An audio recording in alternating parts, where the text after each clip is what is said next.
everyone! New day, new vlog na naman po tayo. At hindi nga po tayo magbablog ng laro ngayon dahil magbabakasyon kami sa Boracay! Yay! Oh yes! At nandito na nga po kami sa airport, hiniintay namin ang aming flight kasi medyo na-delay siya. Kaya nakakaloka, super waiting ang mga bading. Eto na nga po ang pinakahihintay namin. Papasok na kami ng eroplano. Bongga!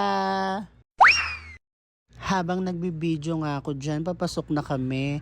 At ayan nga si Laleng. Pa-smile-smile lang yan, pero gutom na yan. Eto na.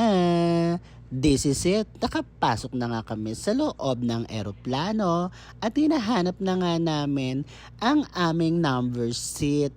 Nakakaloka si Tino. Hiwalay-hiwalay kami ng upuan. Nakakaloka! Diyos ko, halos mamatay-matay ako ng pag-take off ng eroplano dyan. Wala akong katabi, wala akong mahawakan. Ang katabi ko lang yung babaeng foreigner. Tas ayan, nasa window ano nga ako, seat keme-keme. Tas ayan, habang binibidyohan ko yan, grabe yung kaba ko.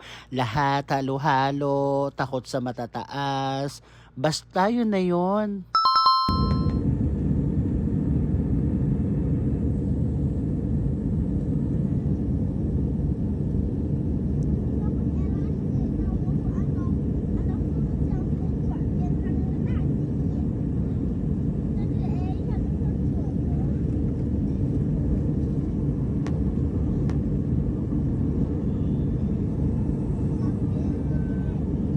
At ayan nga, binidyohan ko nga yung sarili ko habang papataas na yung eroplano.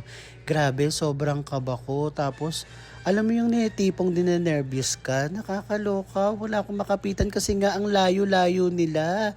Magkakaiba kami ng upuan, nakakaloka. Di ko kine-carry. Ayan, sobrang ano talaga dyan. Eme-eme. Tas ayan, malapit na nga kaming bumaba. Saglit lang, wala pang isang oras. Ang bilis ng flight. Smooth lang siya. Pero medyo may mga anis-anis lang ng konti. Gusto ko na lang magmura talaga, DJ. Putang ina. Yung kaba ko, malala talaga.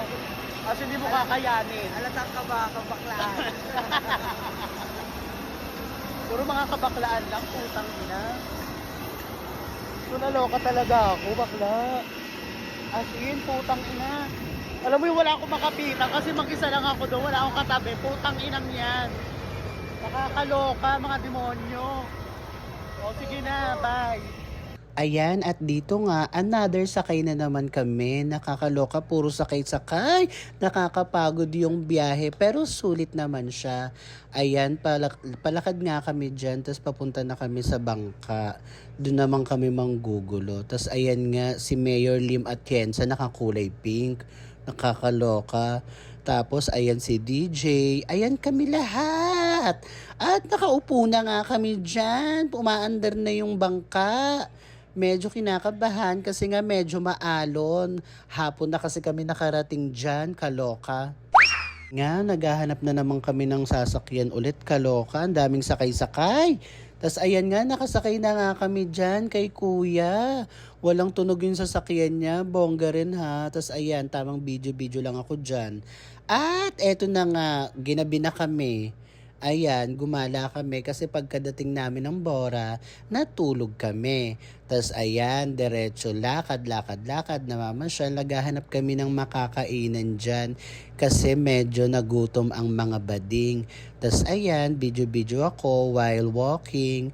Tas ayan, ang daming apam, nakakaloka. Kung pwede lang talagang humarbat, haharbat na ako. Baka may mga insekta dyan sa gilid, 'di ba? Alam mo naman sa social media, maraming inggitera. Bye.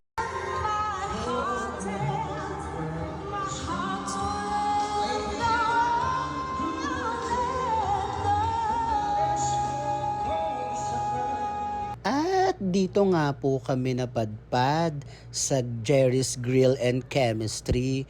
Diyan kami nag-dinner. At grabe yung bill namin ha, 3-4.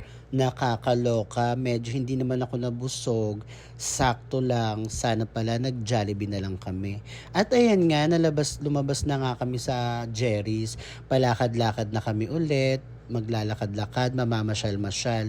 At ayan nga, may nakita nga ako nagpa-fire dance dyan. Akala ko talaga si Queen Levy Trajano. Yung pala hindi, dahil hindi masyadong magaling. Mas magaling pa rin talaga siyang mag-perform. So ayan, tamang video lang kami dyan.